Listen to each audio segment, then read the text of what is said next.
Today we're going to look at 25 policy changes that the Trump administration has done or tried to do thus far pertaining to the global environment and how that relates to your health and the health of the global ecosystem.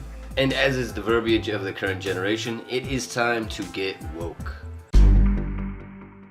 So firstly, let me tell you why this video jumped to the top of my list to produce and some history as to why the United States has had strict restrictions for protecting the environment.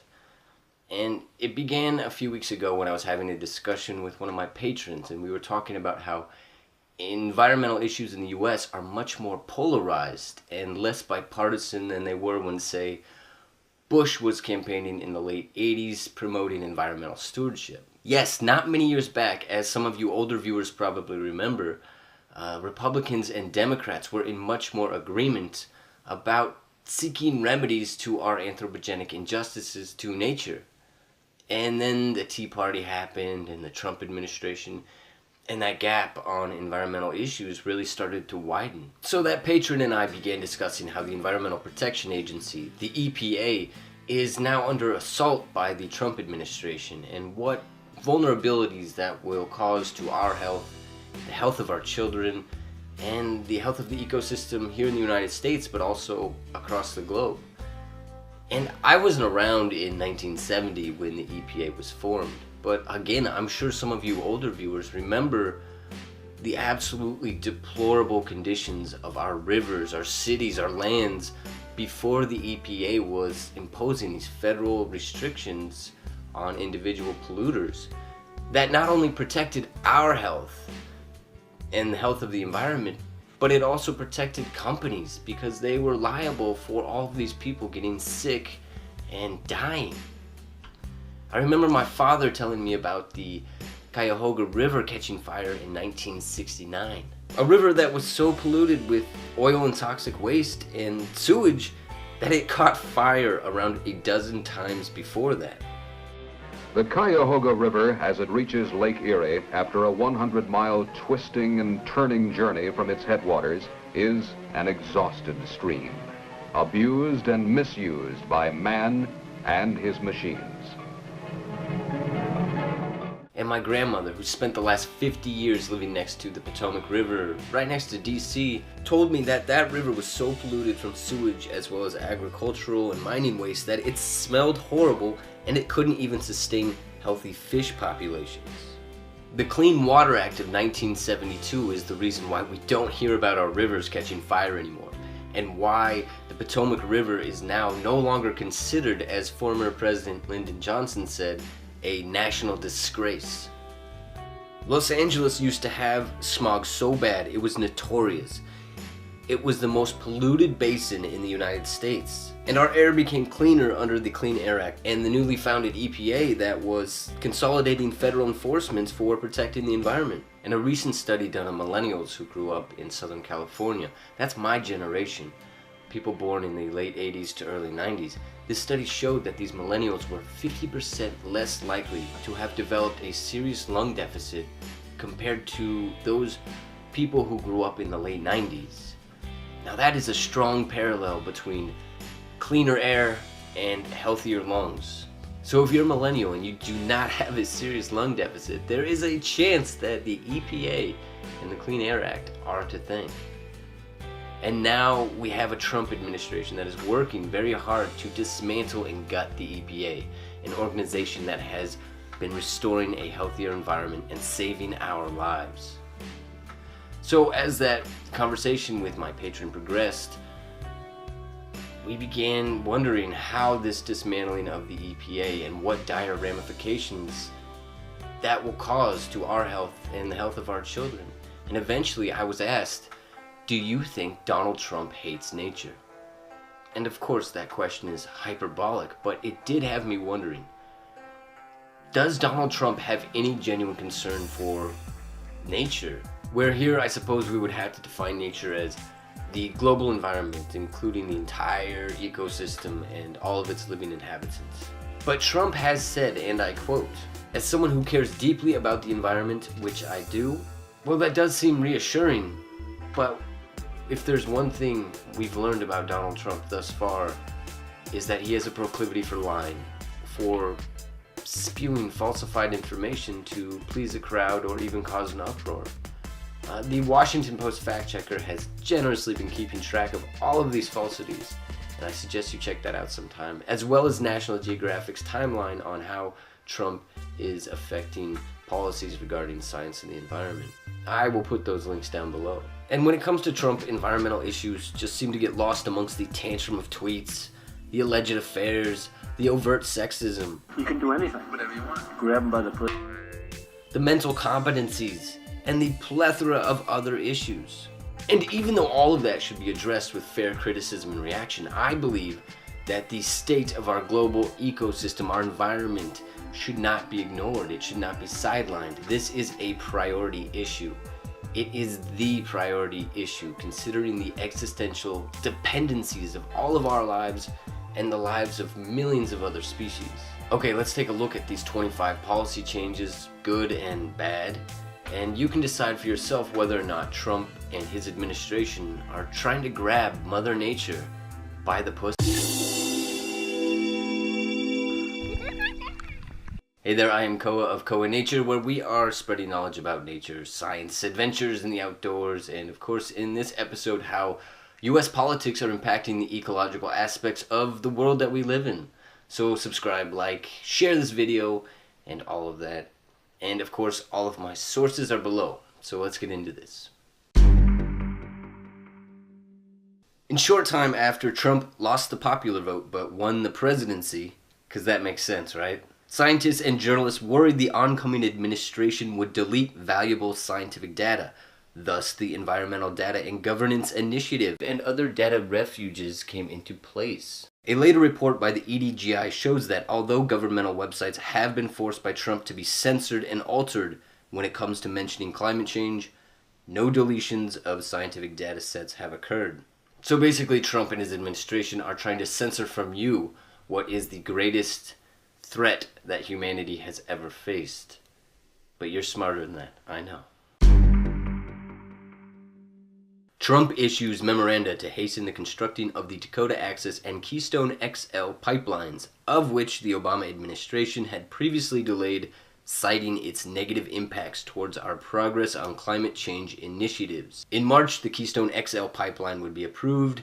In November of 2017, the Keystone Pipeline leaked about 407,000 gallons of oil in South Dakota. And not but a couple days ago, after I got this script going, a federal judge in Montana said, "Hey Trump, you ignored the actualities of climate change. You didn't look at the science, and you are not following the books when it comes to building the Keystone XL pipeline. So, I'm putting a halt on it." You'll see the trend, but Trump and the fossil fuel industry are like this. They are very, very close. Not hiding his agenda to pull away from renewable energy development and instead promote fossil fuels, especially that of coal, Trump appoints ExxonMobil CEO Rex Tillerson as Secretary of State. And so let's keep in mind that Exxon was a company in the 1970s doing unprecedented research on greenhouse gas emissions. That company was on the forefront of understanding that climate change existed. And what did they do? They hid this information from the world, and then they proceeded to deny its existence for profits. And Rex and Donald would have a falling out later. Trump signs a joint resolution that eliminated the U.S. Department of the Interior's stream protection rule. That was meant to place stricter restrictions on how mining waste enters nearby waterways. It was a burden to these polluting industries, and it got revoked. Trump nominates Scott Pruitt to head the EPA, a man who spent a good portion of his career suing the EPA and who has close ties with oil and gas companies. And so it would make sense that a president who called global warming a hoax would nominate a man like Scott Pruitt, who does not believe that carbon dioxide is a primary contributor to our rising global temperatures. And just in case you were unaware, but I'm sure you probably know this, there is an international agreement among scientists that our rising carbon levels are connected to our rising global temperatures. We, as in humans, are causing climate change. A great resource offering understandable and scientific-based information about climate change comes from 350.org. They do great work, so if you need to understand more about climate change, or even what it is, or even how to discuss it, check out their resources. They do some great work. I'll put that link below. Trump donates a quarter of his salary to the National Park Service. So that does seem like a genuine gesture, and that is a good thing. And for someone like me, yeah, that's a lot of money. But coming from a billionaire, no. Or thinking about how much money the National Park Service actually needs, no. And if you look at, that doesn't even cover the airfare and security costs of flying Donald Trump down to Florida so that he can go golfing.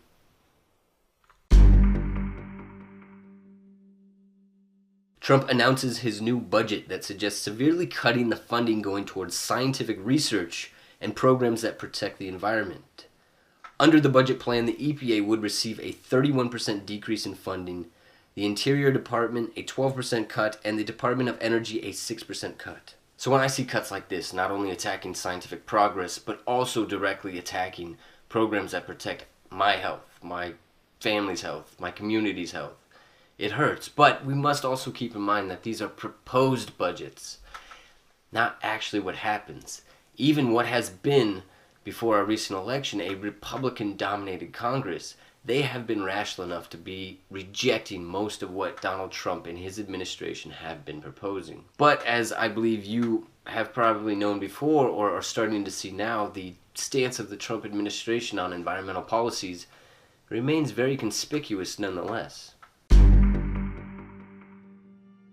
Trump announces his withdrawal from the Paris Climate Accord, of which the United States and 194 other countries had joined to unify towards curbing climate change and lessening our greenhouse gas emissions. Because the world understands that climate change is real and it is scary. Now, when I read this statement, like what happens when I read many of Donald Trump's statements, is that a sense of bafflement overcomes me. I am dumbfounded, wondering how a man with so much ignorance about his own country, as well as the world, holds what used to be such a respected position of power within the world. On this day when he announced that he was going to withdraw from the Paris Climate Accord, not only did he relinquish the United States leadership role on climate change initiatives, but we also lost the respect of so many peoples and so many world leaders. Here are some words as he bailed on the United States' promises to the world. The United States under the Trump administration will continue to be the cleanest and most environmentally friendly country on earth. We'll be the cleanest, we're going to have the cleanest air. Yeah, that sounds great, but once again, that is all BS. In no way has the US, or is the US now, the most environmentally friendly and cleanest country on earth. And there is no way we will even approach that mark if we continue to divert funding away from renewable energy resources and pump more money into industries like coal. Exactly what Trump is doing right now. And Trump loves talking about clean coal, but clean coal does not exist. Because mining and burning coal, even with the new techniques, is anything but clean. And yes, if you're a coal miner that was out of work, or one that is currently in the industry, yeah, you might have some job stability for a little bit under the Trump administration. But your health, the health of your children, the health of your community will suffer. And there is no reason that jobs could not have opened up in the renewable energy sector. And we humans burning fossil fuels that contributes to the greenhouse effect is, without a doubt, the #1 causation of our rapidly changing climate. We will see more floods, more heat waves, more fires, more droughts, more famine, more intense storms, more dying reefs, more extinctions, and more wars. Yes, this situation is absolutely terrifying. And here in the United States, we have an administration that is not seeking to solve these problems, but instead making them more severe. After being sued by 15 states and the District of Columbia, the Trump administration's EPA said they would undo the decision to delay Obama-era regulations to clean up the ozone. So that is a good thing for the ozone. They had to be sued first, but that's a good thing. Trump and Pruitt's EPA declare that they will eliminate the Obama administration's Clean Power Plan. And as you probably know, the CPP was designed to clean up the U.S. power sector's carbon footprint.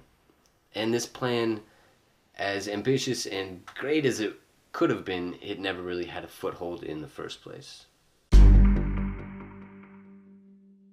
Trump decides to reduce national monuments, which are large areas of land preserving beautiful wildernesses and habitats for many creatures, as well as lands with deep ties to our native cultures. Bear Ears National Monument was reduced by 85%, and Grand Staircase Escalante National Monument by almost 47%. Why? Well, you've guessed it. Fossil fuel extractions. Trump no longer allows climate change to be listed as a national security threat. For real, this is the largest national security threat, or global security threat humanity has ever faced. And former Secretary of State John Kerry said it so well when he described climate change. In a sense, climate change can now be considered the world's largest weapon of mass destruction, perhaps even the world's most fearsome weapon of mass destruction. And that's not an exaggeration. Even for us people that live in the United States, a well-off, developed country, we are not going to be immune to these changes. We are seeing them now. Right now, California is burning like crazy, as it has been. We are breaking record temperatures all the time now. The hurricanes, the severity of those, all of this will get progressively worse. And many, many people's, animals, habitats will suffer. Trump's EPA dropped the once-in, always-in policy that's set to lock in hazardous air pollutants from industrial sources. Basically, this one was a policy that prevented companies from taking advantage of a loophole when it came to their toxic emissions. And it was the Clean Air Director at the NRDC that said it well when he said, "This is among the most dangerous actions that the Trump EPA has taken yet against public health." More budget cuts. Trump proposes cuts to programs focusing on clean energy and climate. This includes the Global Climate Change Initiative, the EPA's report on the environment, and human health risk assessment. So while it was knocking down funding for these programs, it was promoting more funding for fossil fuels, including that of coal, a dying industry, a dying, dirty industry. Pruitt announces the future rollback of car emission standards because, well, it's a thorn in the butt of the automobile industry. So this is a big step backwards, but there are states like California, a state that, as you know, already is aware of the terrible health problems that arise from dirty air. And so they will be imposing stricter standards. And keep in mind too, there are companies within the automobile industry that want these strict restrictions because they know it's going to be inevitable in time. It's needed. It's necessary. Trump proposes tweaking the Endangered Species Act because it is a burden to businesses. Well, first let's take a look at a handful of species saved by the Endangered Species Act.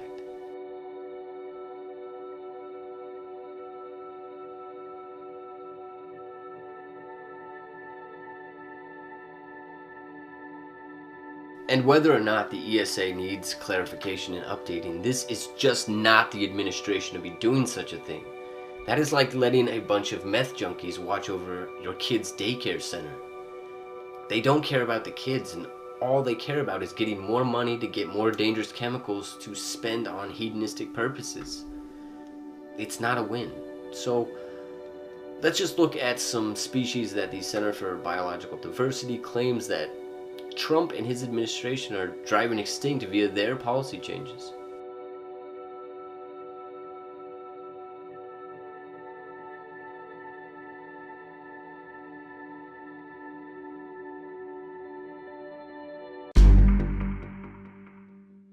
Adding more contradictions to the actions of the Trump administration, an environmental impact statement released by the NHTSA suggests by the end of the century our planet will warm by 7 degrees Fahrenheit, or about 4 degrees Celsius. So if you're like me, your head must be spinning, whether you read this a couple months ago or you're hearing it now. Not only have they admitted that this global warming is occurring, but they're using it to justify their rollbacks of car emission standards.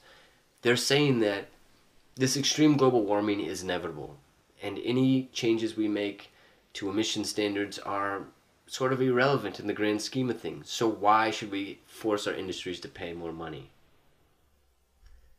They have given up trying. That's what it sounds like. Trump's EPA decides to squash federal rules on coal power plants, giving regulatory authority to each state.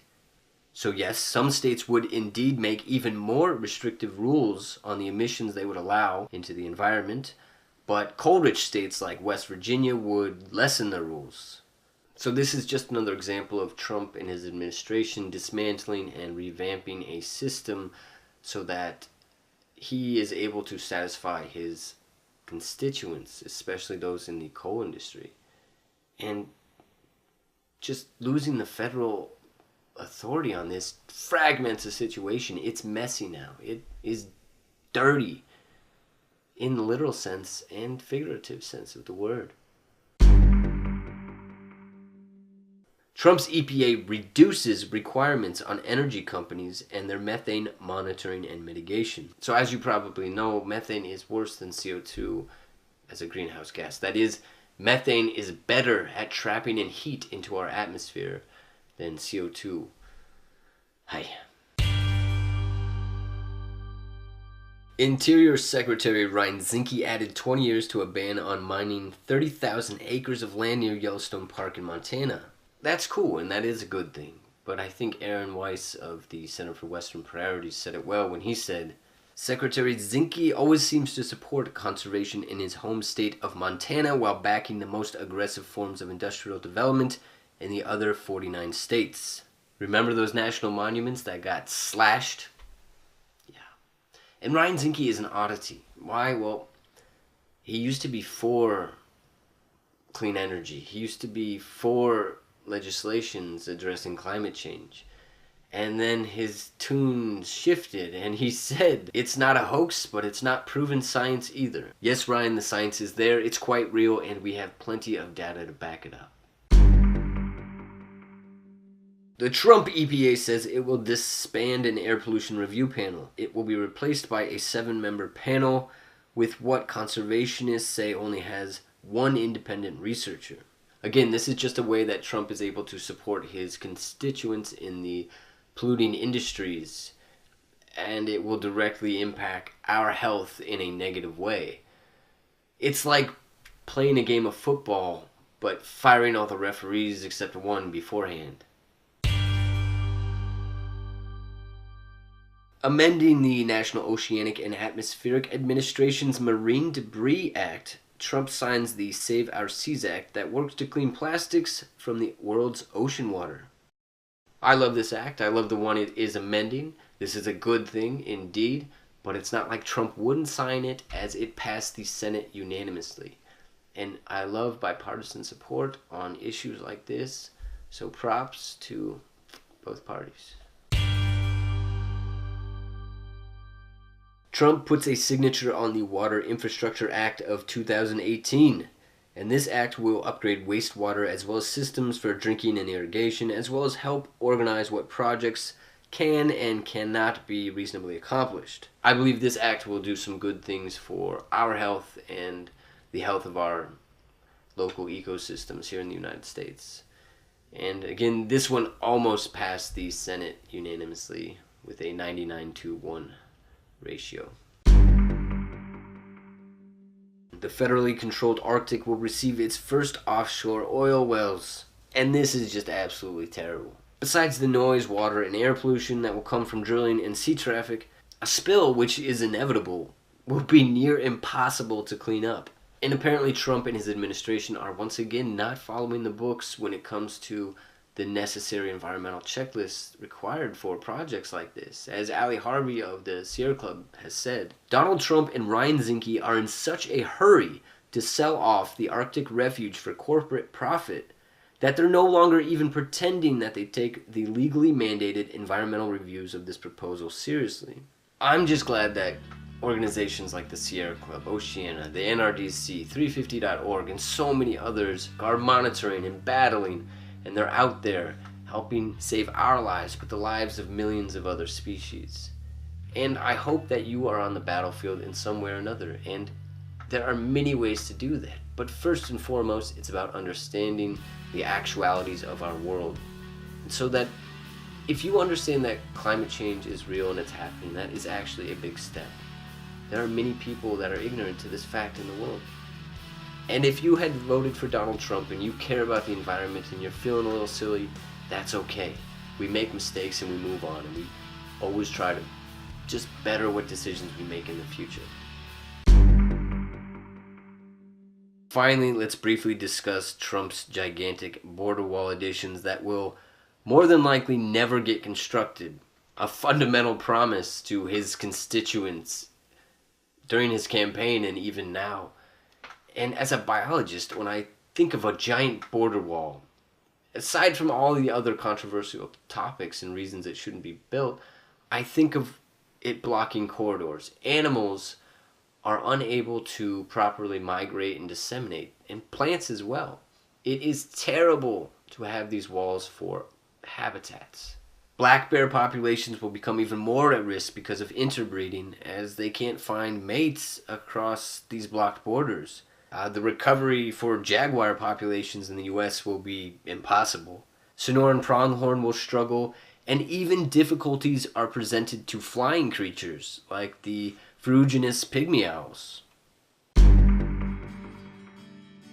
Okay, so that wasn't a complete list, but I think you get the point of what Donald Trump and his administration are trying to do. Number one, support the fossil fuel industry, especially that of coal, a dying industry, while diverting funding and support for renewable energy resources. Number two, completely disregard and even try to censor from the peoples of the United States of climate change, of the biggest threat that humanity has ever faced. And number three, it just seems making money trumps the lives of humanity and millions of other species. Sadly, that pun is intended. So let's go back to my patron's original question. Does Donald Trump hate nature? No, I don't think Donald Trump hates nature. I don't think that he has any genuine concern for nature, for the global environment and its living inhabitants. I think his intentions are quite clear. And I haven't decided yet whether Donald Trump is just too ignorant to understand the dire setbacks of what his policy changes will do, or if he's just too corrupt as he lies in bed with his wealthy constituents to even care. And perhaps it's both, but either way, on this course, many people and animals and habitats will die because of what he is doing. And as another one of my patrons pointed out, a different patron, everything seems to be about winning and losing with Donald Trump. He loves to win. So if only we could get him to see that the true victory is investing money and time and research into renewable energy instead of coal and other fossil fuels, that would be amazing. But I'm not an optimist on that matter, and I am not even an optimist on our global society's ability to curb climate change. But that doesn't mean I give up the fight, and I hope you don't either. I hope you don't work backwards like the Trump administration is doing.